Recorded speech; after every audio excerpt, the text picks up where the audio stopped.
Hey, we're Greaser Consulting, your Houston for sales engagement. We find that the biggest growing pain of sales maturity is not assigning ownership over the sales engagement functions that are needed to support your sales processes. And every sales team should be fed by a healthy and robust content supply chain. Well, today in this video, you're going to learn about the content owner, the one that is responsible for your content supply chain. Are you ready to learn? Let's go!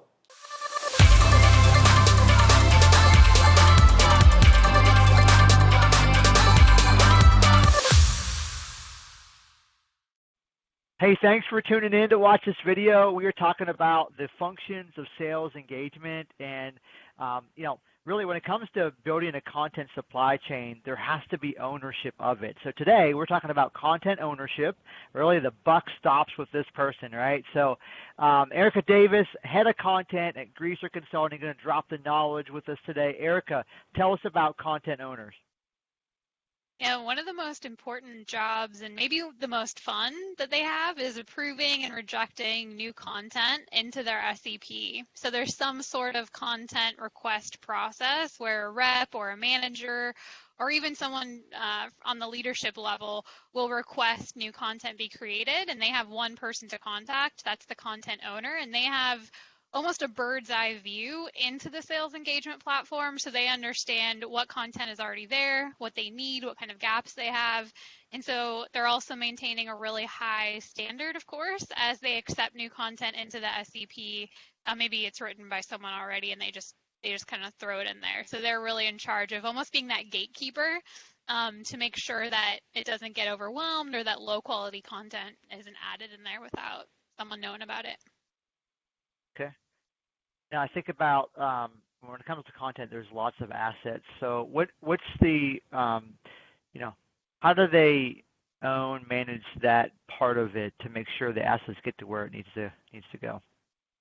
Yeah, so in the case of, let's say, assets from marketing, the content owner and the sales org would be responsible for understanding what marketing is creating, because I think without exception at every org we've ever worked with, the sales team gets assets from marketing, whether that's videos or whether that's white papers or blog posts, whatever it is, and salespeople can use those assets in their sales cycle, their full sales cycle, in order to move deals through their pipeline. And so the content owner, it's really important that they know what assets are being created that salespeople can use. So let's say there's a new sales play for Q3, marketing's already created content. The content owner, when they approve the request for that new content, they'll gather the working group, but they'll also identify any relevant assets that need to be included.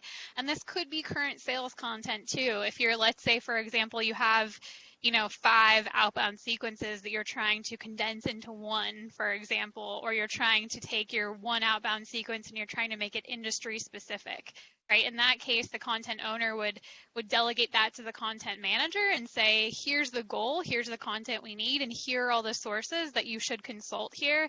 And that saves time that one person who's aware of all of those assets is going to be giving those directions to the working group, so people don't have to look for those sources independently. Yeah, I'm sure communication is huge, and one thing I think about is, and it might be a little confusing for people. We've got content owners and we've got content managers, right? And if you haven't watched the content manager video, make sure you do that. We dive deep into what the manager does, and arguably the manager is probably the most crucial role in the content supply chain. But can you tell us, what's the difference between, I heard you talk about approvals, using the word approve, and I think about if anybody owns something, there's going to be approvals, right? There's responsibility there. Can you talk about, what is the difference between a content owner and a content manager? Sure. So you can think of the manager as kind of the executive branch. And hold on. And can they be the same person? That's what I want to know. Can they be the same person? And because I know, there's different sizes of teams and things like that. I'm just curious about that as well. Yeah. Yeah, I think in a lot of orgs, they are the same person. In a lot of orgs, especially in a startup ecosystem, you have a team manager who's maybe managing a team of 10 reps. They're also the content manager and they're also the content owner. And they might also be the VP of Lots sales, of right? hats. So it's really Congratulations. common. It's really common. In Yeah. larger enterprise orgs, the content owner is typically director level.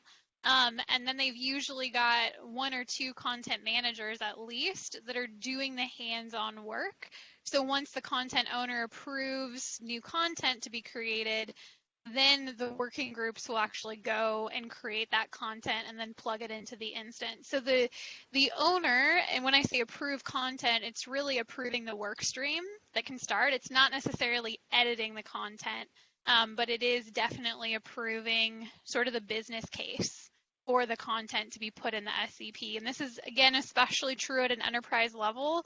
It's true for all levels, but at an enterprise level, you often have different regions, and different solutions can get very siloed. And so you need to have someone, or I should say it's valuable to have someone with that bird's eye perspective because they can really advise more accurately on high level strategy. If your executive sponsor is making the calls with the high level strategy, but they're not really in touch with the end user, that can create some misalignment in the org. So ultimately that content owner is responsible for being the main point of communication between executive leadership or sponsorship and then the whole entire content supply chain. So they're responsible for knowing what's going on, but the content manager is really the one getting their hands dirty and coordinating all of that and basically managing that project as directed by the content owner.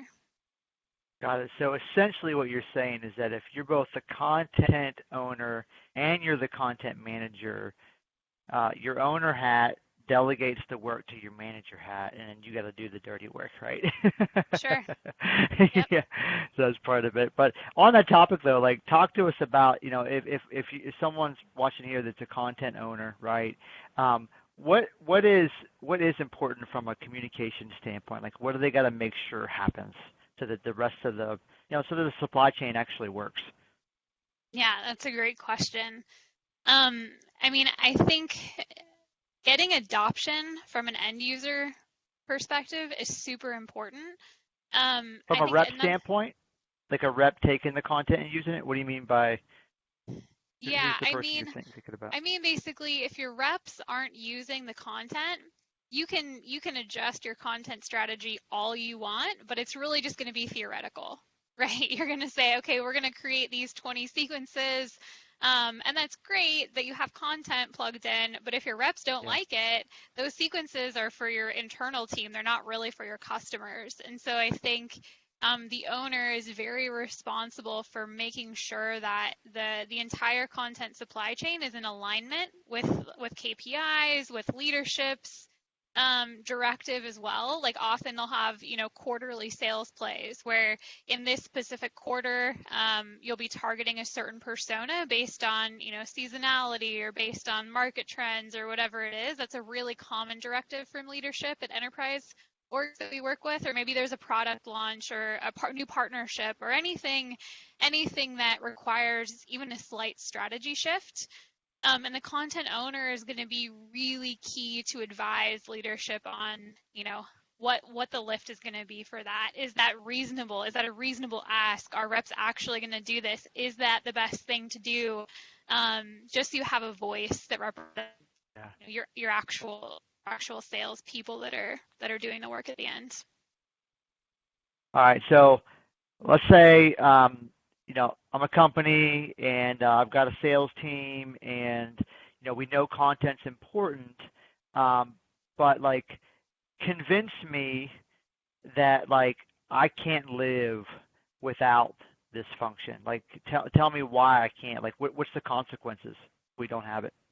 Yeah, great question. I think the most serious one is that there's no consistent review process for reviewing and improving content in a sales engagement platform, which is a problem that typically happens when you give salespeople full access to create and make content live in an SEP. And what happens is that reps end up cloning a sequence and shifting it just a little bit to match their voice.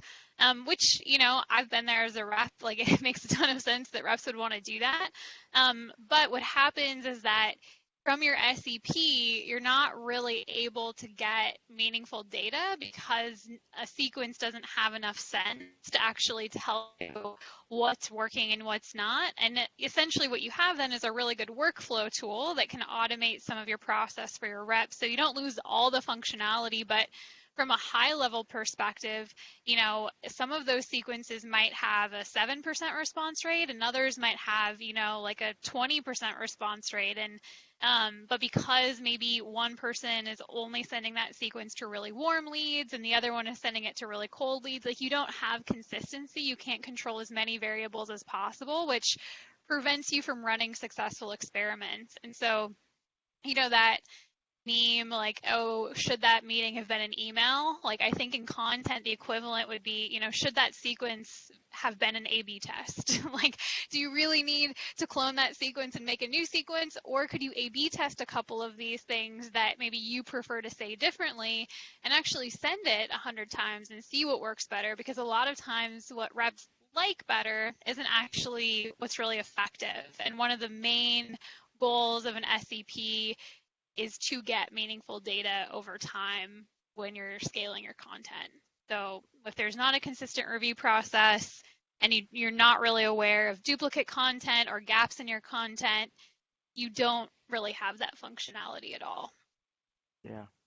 So I think the word that comes to my mind when I'm thinking about ownership is the word driver, and that, like, the owner. I think what you're saying here is that there has to be a review process and an approval process and all that, but, like, somebody's got to drive that. Someone has to drive that home, making sure that it's actually happening, that, like, the wheel is turning, right? No matter how slow and how big that wheel feels, like, some days you're trying to push it, right? You got to get that wheel going, and that content owner is the one that drives that process. Yeah, I think another thing on that note too is that when we start to get into working with larger companies, that have several teams across different regions, even if it's, only in North America, let's say, but you have like 3 or 4 teams across the country, that content is typically managed on a team level, which makes sense if your team's in an office together. At least at some point they were in an office together.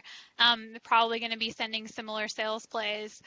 But if you don't have insights from what's working across the different teams, one team might have figured out, like, hey, this sales play works really, really well for us, and other teams might not know, and managers might not be incentivized, or reps might not be incentivized to actually scale that across the whole org. But obviously, as an executive sponsor of something like implementing an SEP, I want all the teams to be successful, and I want to scale my best practices across the whole org. And if you don't have that bird's eye perspective and there's no one owning the entire process of the content supply chain, nobody really is accountable for making sure that all the data is sort of aggregated and used to tell a story, to learn something about your sales messaging, and then be able to reiterate to make it more successful. So let's pretend for a second that I'm a content owner. One of the things that I could totally see happening is, like, I get into work, we're getting ready, take my sip of a hot drink or whatever, right? I'm getting plugged in, and then all of a sudden, oh my gosh, the Slack messages just start piling up. Hey, I need this content. I need that content. Hey, can you get me this? Can you get me that? Like, Erika, like, I'm overwhelmed. Like, how do I deal with all the content requests? Yeah, well, Theron, I hope you're not training your reps to send you content requests on Slack. I don't think that's going to set you up for success as a content owner. We got our own Slack channel just for that. Yeah, I think, first and foremost, setting really clear expectations with your team about, SLAs, for example. I know, having been a sales rep myself, that if there are no clear expectations set about what is and is not possible from supportive functions like a sales content supply chain, sales reps will ask and they will continue to push because they're trying to get deals across the line, which helps everybody, right? And it's obviously sales reps are going to continue to push, as they probably should in some cases, right? But if you set very clear expectations, you are going to get more requests that take less effort on the part of the content owner. And what I mean by that is, let's say, for example, that you have a very clear organization in your sales engagement platform where everything is tagged by content type. Right? And you let your sales reps know that, hey, if you need a new sequence, you're going to write a business case, very short paragraph. You're going to look for any duplicate content in your sales engagement platform. And if that content isn't organized well, the sales rep is going to skip that step because it's never going to be helpful to try to search through an instance that's not well organized. So you have to set your reps up for success from the beginning by setting really clear expectations with delivery times and all of that, as well as keeping a really organized instance. We've advised companies. Hold on. I got a question. I got to interject here. So let's say Interject. I'm a sales manager, right? Huh? And I hear you say that my reps have to create a paragraph that gives some sort of justification of why they should be. You know what I'm going to say to that? I'm going to say, listen, they're just not going to put the request in. Like, if it takes them to be able to write a paragraph of why they need it, like, convince me. Talk to us about how the best organizations do this and like how they convince it's important enough. We've heard the stories about Amazon, right? And like, hey, you got to be able to write, they really do a great job of planning. They write these long emails and it's really detailed and these documents that they review before their meetings and stuff like that. Well, guess what? Sales is like snappy snap. Let's go. And so there's a little bit of some rubbing right there. And how can we make that rubbing as smooth as possible and so that we can get the sales reps what they need when they need it. I understand SLAs, right? There needs to be some sort of guidelines of, hey, it takes a week, it takes 2 weeks in order for this to turn around or whatever that may be. But give me some. Give the sales managers some love out there. How do they convince their reps this is really important? Yeah, well, most of the orgs that we work with, their managers have access to create new sequences, and so my question for a sales manager in that position would be, does it take more time for your reps to research and write a completed sequence? Or does it take your reps more time to write 2 or 3 sentences about the sequence that they really want and then to be able to hand that over to an experienced group of content writers and managers, right? So it is a time-saving exercise still. It's just not a, hey, I want this sequence and I don't have time to justify why I want it, just make this. Because typically when someone like, my team goes in with a content writer and a content manager, we need at least an hour with the person that requested the sequence to be, or the cadence or whatever piece of content it is. To hear them out, we need right? At least, we need to understand the value proposition. We need to understand their workflow and the functionality. And so this is exactly the problem that the content owner is trying to solve for, where they basically say, like, let's say, for example, Theron, you're the content owner and you've gotten 20 requests this week for sales reps that are worried. Slack messages, sorry. Yeah, you've gotten 100 Giphies in the last 24 hours from impatient reps wanting a nurture sequence, right? And I would say if you get enough reps or managers requesting sequences that don't exist yet, that's a miss on the part of the content supply chain, because if you're doing the content supply chain well, you are constantly auditing, you're constantly reiterating, you're constantly doing gap assessments. So ideally, those requests that get sent are going to be very, very specific asks, and they're going to be complementary to what you already have, but you are going to have the majority of the core sequences that your reps need to be successful. This isn't going to happen at the beginning, right? When you first start to create a content supply chain, one of the first things that you're going to do is identify gaps and then identify priorities. And you might just have to say to your reps, hey, that's a low priority for us right now. If your manager wants to work with you to create that sequence, go for it. But the content supply chain or the content committee can't prioritize that right now. But then ideally down the road, the content owner is going to be able to be more attentive to those requests from reps. I could totally see where there could be competing interest here, right? And we've been talking about, the content supply chain, but also what sales needs. But like I even think about sales and marketing. Like talk to us about the challenge of potential competing interests.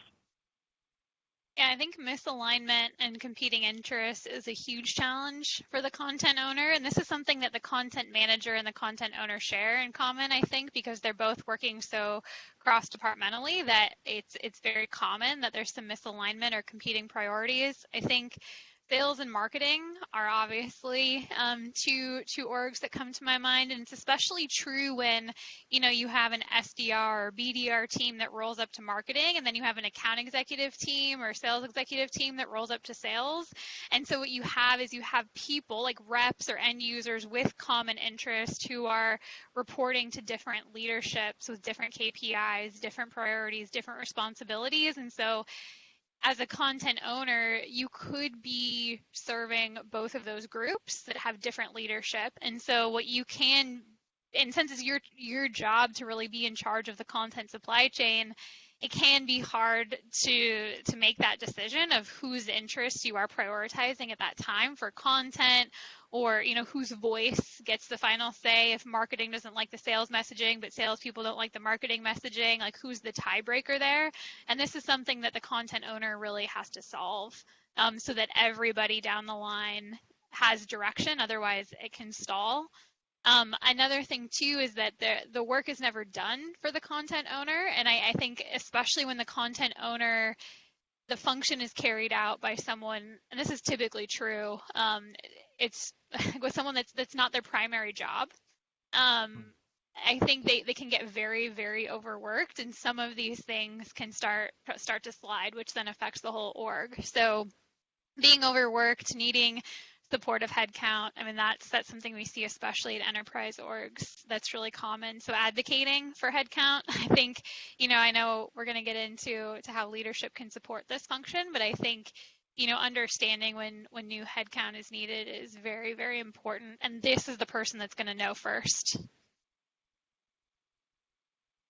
If the content owner was an animal, what animal would they be?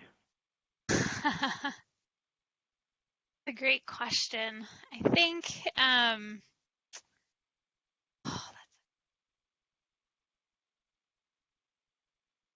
maybe like I don't know.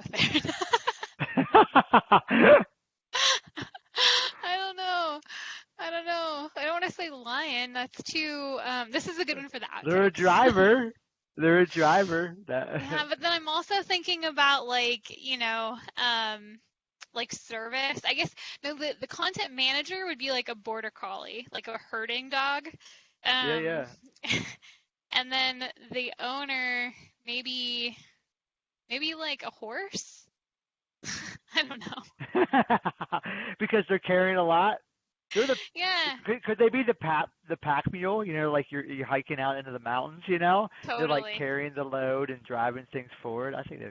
Yep. What about like on the Enneagram? What Enneagram would they be? I have my opinion. I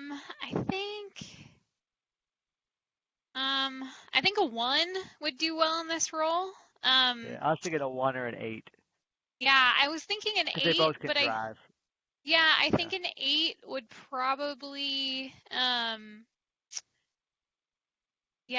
8 would be good because they're interacting with leadership and they can be really directive when they need to be, for sure. But I think a 1 overall would probably be my recommendation. But yeah.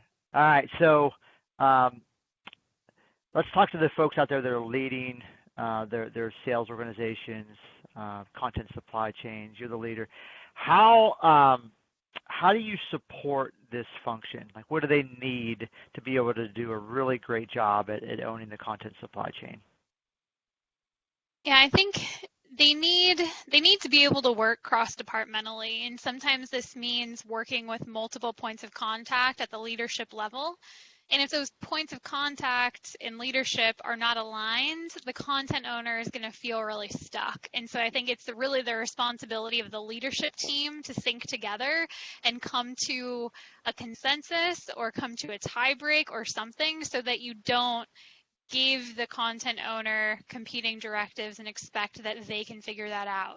Right? I think that's I mean, that has a lot to do with change management and sort of organizational communication, and something that we are sort of in the middle of a lot of times when you go into organizations and build this functionality out. And so I think most importantly, that content owner needs very clear directives without any sort of competing priority that's sort of above their head in terms of who needs to make that decision.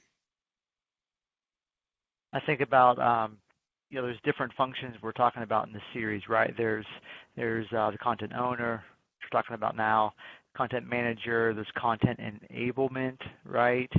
How does the content writing, obviously, but how does the content owner interact with these other functions? Yeah, so the most important person to the content owner is the content manager. So the content owner is going to work. They're like PB and J, you know what I'm saying? Like they just like Totally. peanut butter and Yeah, no, absolutely. Like coffee and coffee. Yeah, so the content owner, once they approve something, they're going to kick it down to the content manager. They're also going to give the content manager some directions with which assets to work with, who is that working group, so who is the subject matter expert that needs to be involved. Sometimes an end user will be involved. That's all going to come from the content owner. And then the content owner really hands off the creation process at that point and says, okay, you're the project manager of this now. And the content owner is then informed when that work stream has been completed. So that's really the main point of contact. And then, as we've talked about in the content manager video, the analyst, the content enablement function, as well as the content writer function, they all primarily report to the manager. There's really no reason that any of those other functions would go straight to the content owner, because that content owner is typically working with leadership and with other sort of director levels at other departments, and then the content manager. So that's kind of a barrier there. Good. Well, hey, if you enjoyed this video, make sure you keep learning about the content supply chain. Keep learning about sales engagement functions. We've got some great videos on each of the functions. Make sure you check those out. Keep learning. Pass them to your team. Educate, educate, educate. This is a new space. People are figuring out, what do we need to support this initiative and this operation? And we have to get the word out and let people know how it's done. So I hope you enjoyed that, and we'll see you next time. Hey, we hope you enjoyed this video and that you learned something that you can apply today. If you're not receiving our monthly Greaser Drip where we share our insights, make sure you go to our website and subscribe so we can get that to you. And also subscribe to our YouTube channel here so that way you don't miss any videos like this one. And don't hesitate to reach out. If you need help with your sales engagement efforts, we want to talk to you. We want to hear how we can help. And until next time, this is Houston. Over